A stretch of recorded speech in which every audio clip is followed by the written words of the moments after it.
In this video we're going to go through and build a really strong NEMA 23 linear actuator as an example build.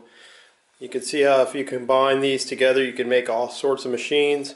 This uses the new NEMA 23 threaded rod plate. It uses extreme solid V wheels, really strong, very rigid, and it's just a really simple build. So we'll go through and build this and hopefully it'll inspire some ideas. So let's get started. I'm going to build this using the 300mm lead screw, but of course you could build this up to say 1000 millimeters if you'd like, and anywhere in between. This is just an example to get you started. The main thing to remember is to leave yourself about 20 millimeters off the end with the lead screw here. You can see on this end we're even. This end we're leaving about 20 millimeters. And this will ensure that you have enough to go into, the coupling, the flex coupling here, and enough to go into the bearing back here, and that'll work out well. Okay, so let's get started. So we're going to start off with the wheels, and we're using the Extreme V wheels on here, the solid version. We're going to be using metric, so the spacers that you see here are all metric size, including the eccentric spacers that are on the top here. The small guys are 3mm spacers, and the taller ones are 6mm. So you can see we just added two of them here, the 3mm and the 6mm. So let's get started with the wheels themselves. Okay, so if you buy your wheels in the wheel kit fashion, it will come with everything you need to build them. However, since on this particular build we're using metric, we're not going to need the 1/4" spacer that comes with the wheel kit or the 25mm screw. We could save these for another project. I just want to make a note that on these wheel kits you do not have to go with the metric. You could use a 1/4" and an 1/8" spacer if you'd like, and it'll work just fine. On my particular build, I just wanted to make the whole thing metric, so I went through and switched all my spacers out for metric ones, and I also switched out the eccentrics for the 6mm instead of the 1/4". But once again, you don't have to go that route. It'll work either way. What we're going to need is the 6mm spacer and 3mm spacers. So we're going to have those, and also if you'll notice here, you can see the 6mm spacer, the 3mm spacer, but you'll also notice that we have a very long run here, so we can't use the 25mm screws. We're going to have to go with 40mm screws here, and that'll complete that run. So just going to put a 6mm here, a 3 here, and that'll take care of that. Let's get started with the wheel build. Move these out of the way. First thing you want to do is press a bearing into the wheel like this. Put a shim in between, like you see there. Press the other bearing in. And a lot of times it's offset, like you can see in here. Sometimes if you put the screw in there, you can spin it and it will work its way even. And sometimes it won't, like this one. So you might need to get a screwdriver or something in there and kind of straighten it out like this. Okay, so that looks good. And we're going to go ahead and build all 4 of those, which we've already done. So these are all ready to go. Let's move on to the next step. Okay, in this section you're going to need 2 spacer blocks, 1 V-slot gantry plate, and 4 15mm M5 low profile screws. On this section what we're doing is we're basically building the plate up, and we'll add our wheels to the plate. You see the spacer blocks mounted here, and they mount with 2 15mm M5 screws into the block on each side. So let's get started with that. Get those mounted.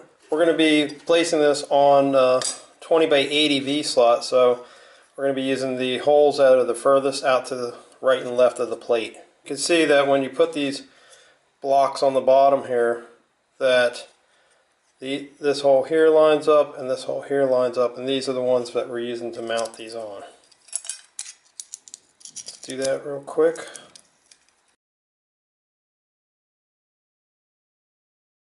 Now I'm leaving these a little loose just because I want to make sure that I get everything lined up, because the wheels also have to go through here as well. So I want to make sure we leave it loose so we have room for that. Same thing on the other side. Okay, so this looks good, and we'll go ahead and work the wheels on next. Alright, so on this plate we're going to add the wheels. On one side we'll be using the wheels that just have the standard spacers, the 6 and the 3 millimeter, or 1/4 and 1/8 if you're going with standard. The other side we'll use an eccentric as well as a 3 millimeter, and I'll show you on the example here. Okay, so you can see on one side of the plate we have the 6 millimeter and the 3 millimeter, and then on the other side we have the adjustable eccentric as well as the 3 millimeter. And that's just the spaces off high enough so that we can get our nut block underneath there and everything lines up nice and even. So we'll work with this side first, and we'll do the normal spacers side first, and then we'll do the eccentric side next. So over here I have the 40 millimeter screw because we're going through the spacer block and everything like that. It's going to be a longer run. Just slide that through like this. I'm going to put my 6 millimeter spacer on, and then my 3 millimeter spacer, the wheel. Once again, you may have to spin it, and then nylon lock nut. I'm going to tighten this down a little bit, but not over tighten it. Make sure everything lines up good and it rotates good. You don't have a bad bearing or anything along those lines. I still have a little bit of movement here.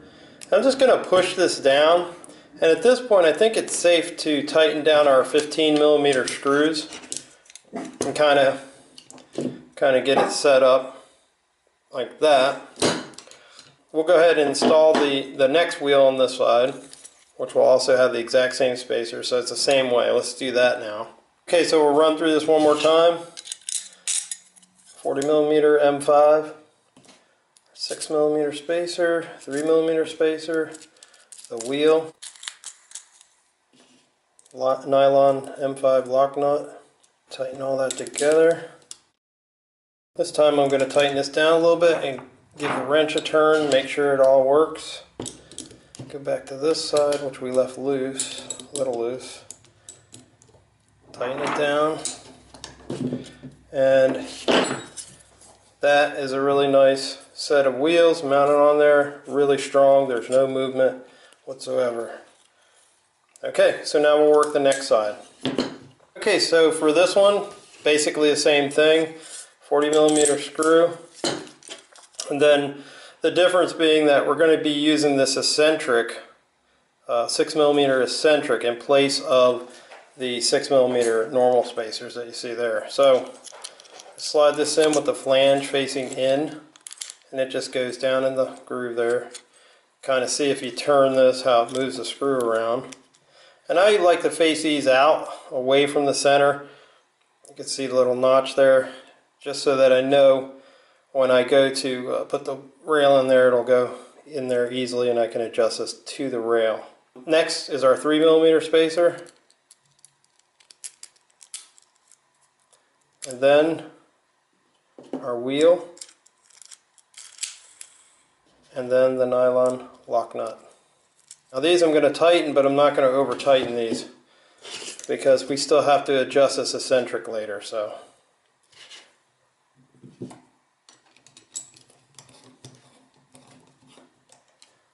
just barely snug it.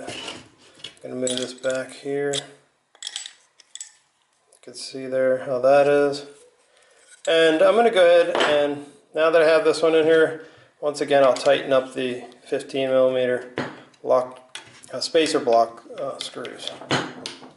That looks good. And we'll repeat the same process for the next wheel.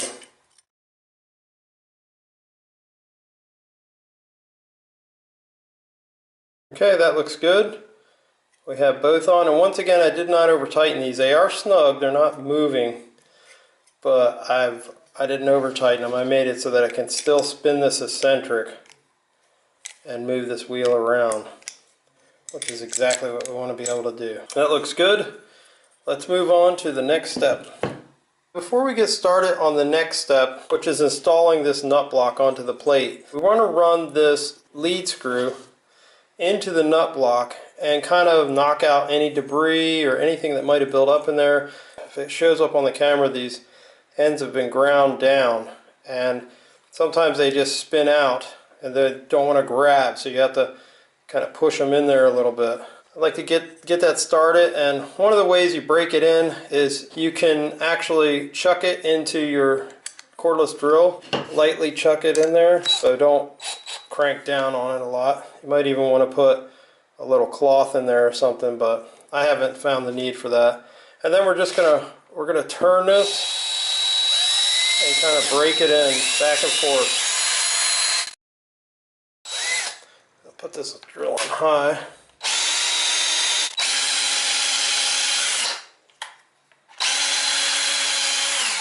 Another thing you could do is add a little bit of a spray lubricant, like silicone spray or something. You can see it's kind of working its way in there and it looks a lot better now.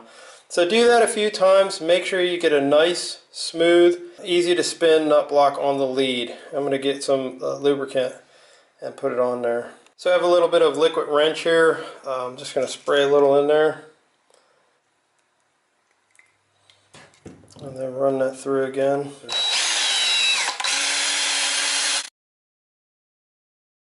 And just flip it over once in a while, do the other side. Alright, that looks pretty good. So that's what you're after. You kind of have to seat it. And what's nice about this is it'll keep this nut block nice and tight on there to eliminate any backlash that might occur. So that's good. We have a nice fit between our lead screw and the nut block. Just make sure that we can manually put it in there, and we can. That's really nice. This back off and we'll work on to the next step. Okay, so in this step we're going to install the nut block onto the plate. You're going to need two 15mm M5 low profile screws and two M5 nylon insert lock nuts.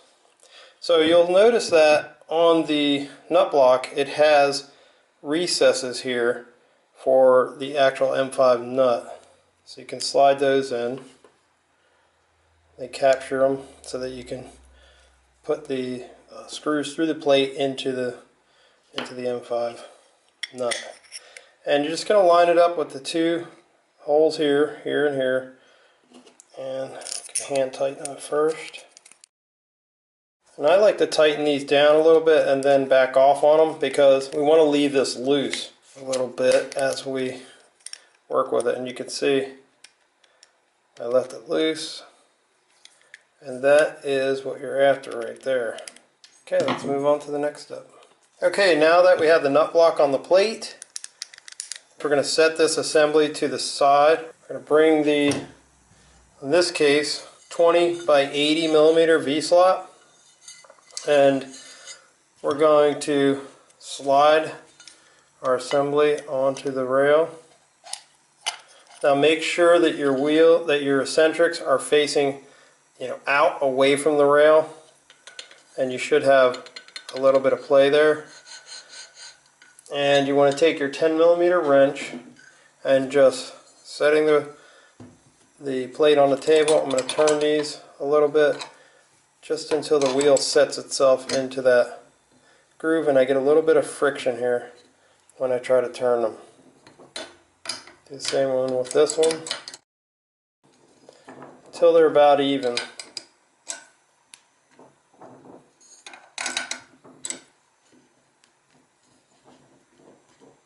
It's good. I can wiggle it and there's no movement whatsoever, and it's nice and smooth. So now I can tighten the whole wheel assembly.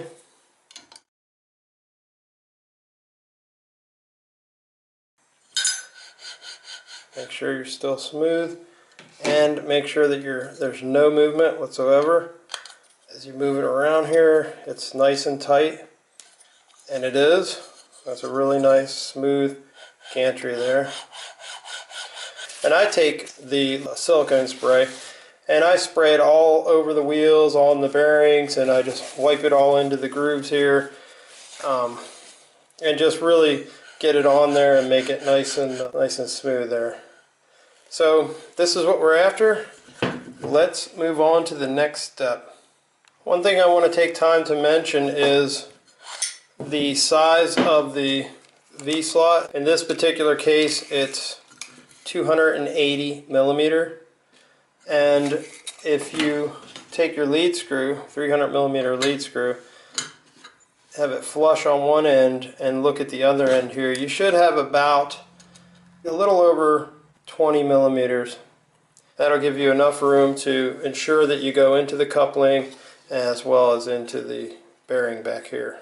As long as you're in there, this piece here of the V-slot could be 500 millimeters, it could be up to 1,000 millimeters, but you just have to make sure you cut it a little bit shy so that you have enough here, a little over 20 millimeters, so that you have enough to fit in both ends. I've already cut this down to length to the 280 millimeters, and this should do the trick. So let's move on. Okay, on this step we're going to work on the V-slot a little bit. What we're going to end up doing is putting our NEMA 23 motor mount plates. We're going to mount them right to the ends here. I'm going to use these end two holes here on each side. I'm going to use self-tappers to do it. So I'm going to need 4 of these self-tappers, and I'm going to go ahead and take a little bit of my liquid wrench, or if you have some cutting oil would be better. Just going to spray a little bit in these two end holes. And move this plate out of the way.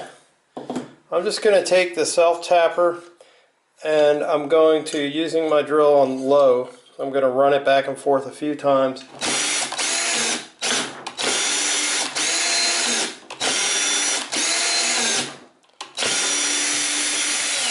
Just like that. The other side here.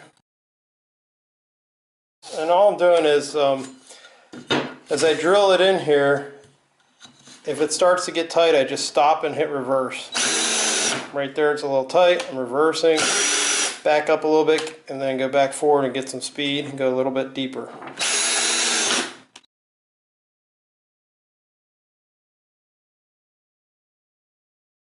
Alright, that's good. And we'll go ahead and mount that on there. We're not going to put it in tight.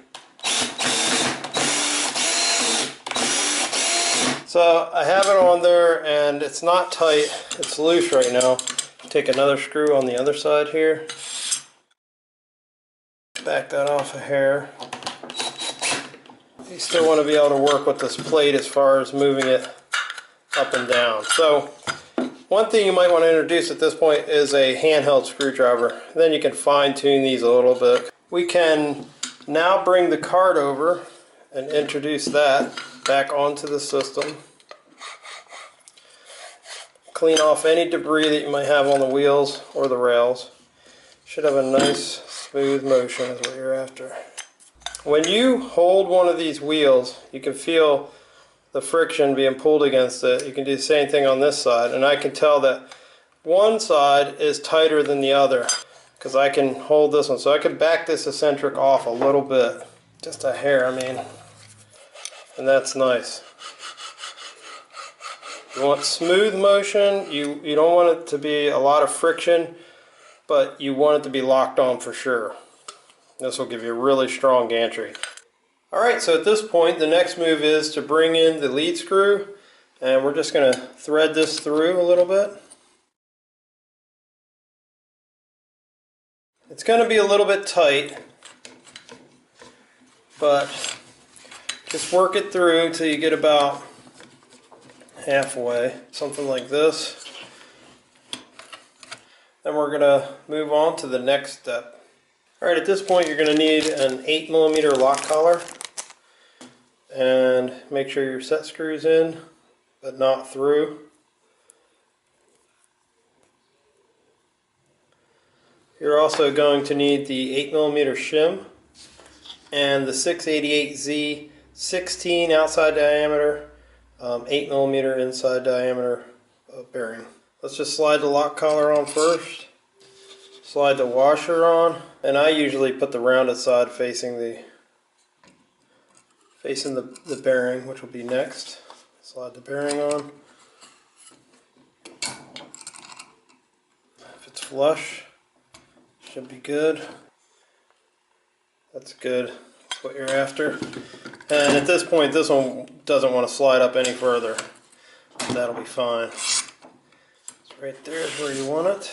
That looks good. At this point, I'm actually going to take and turn this lead screw a little bit more and bring this carriage back to almost touching this lock collar.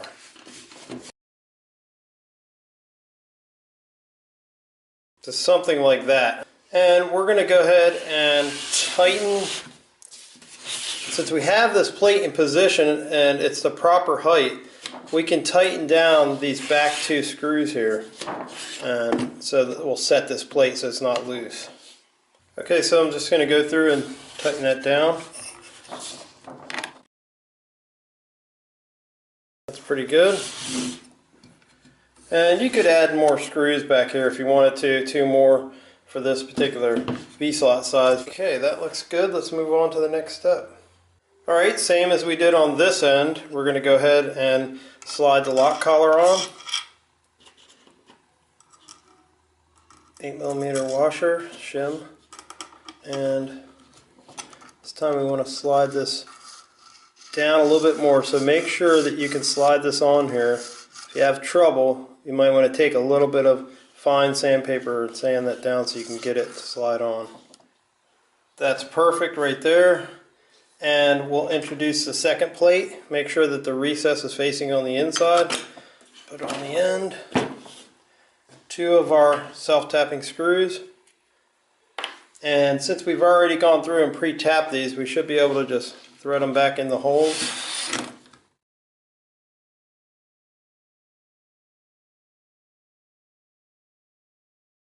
So I tightened it down, but it's, I'll loosen it back up.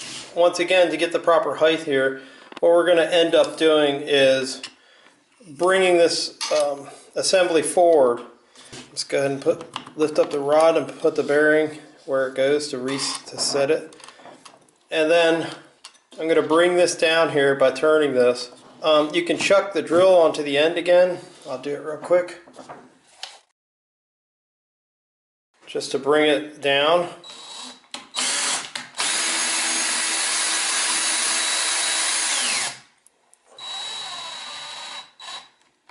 Okay. You can loosen this plate up a little and just make sure that this sits where it should. Make sure your bearings are in, and then tighten the plate back down. And once again, you could add a couple more screws here if you wanted to, but you may want to do that. It's up to you. I'm going to back this off a little bit, and then what we'll do in the next step is we'll tighten down both of these set screws. Alright, so on this side I'm just going to tighten this down, pushing against the lock collar, and same thing on this one. Now, we have a little bit of movement here, and that is due to the fact that we left this loose to kind of let it find its own path. So now we can tighten that down. Now if you rock this back and forth, there should be no play. Very solid, no movement. This is the assembly. The only movement should be if you turn this lead screw. And that's really good. That's what we want. Okay, now we'll start to build the motor assembly off the end here, like you see on this one. Study that a little bit, and we'll get busy doing that now.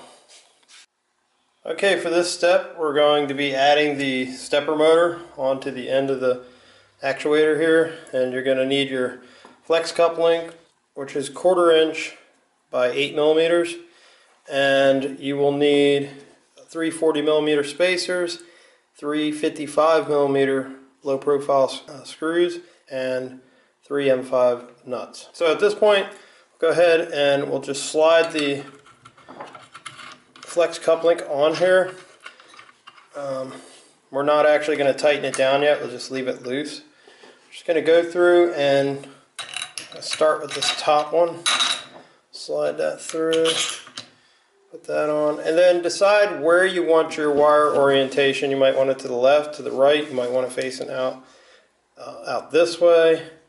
I'm going to face mine down, probably to the back like this, and just slide that in. Put one of the nuts on the back. I'm going to spin this whole assembly around, it'll be easier for me to work with. Start them off by hand.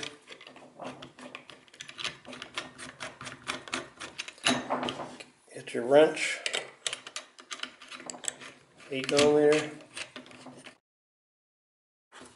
Okay, so something like that. Looks pretty good. And we're just going to go through and add the rest of these.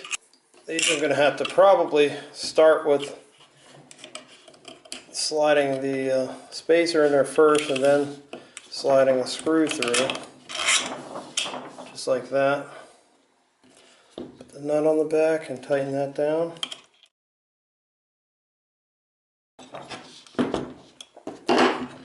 I went ahead and moved this gantry plate down to the end. Just makes it a lot easier to get your screwdriver in here. Go ahead and finish tightening these down. Alright, so we have one more. Slide the spacer in.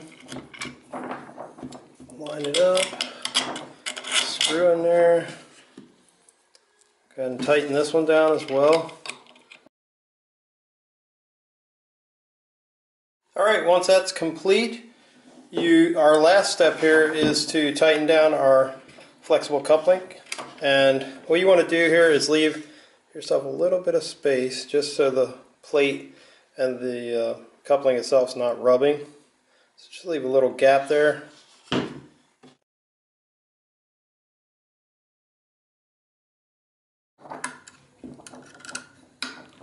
Alright, and that, make sure your connector here, plate should be moving.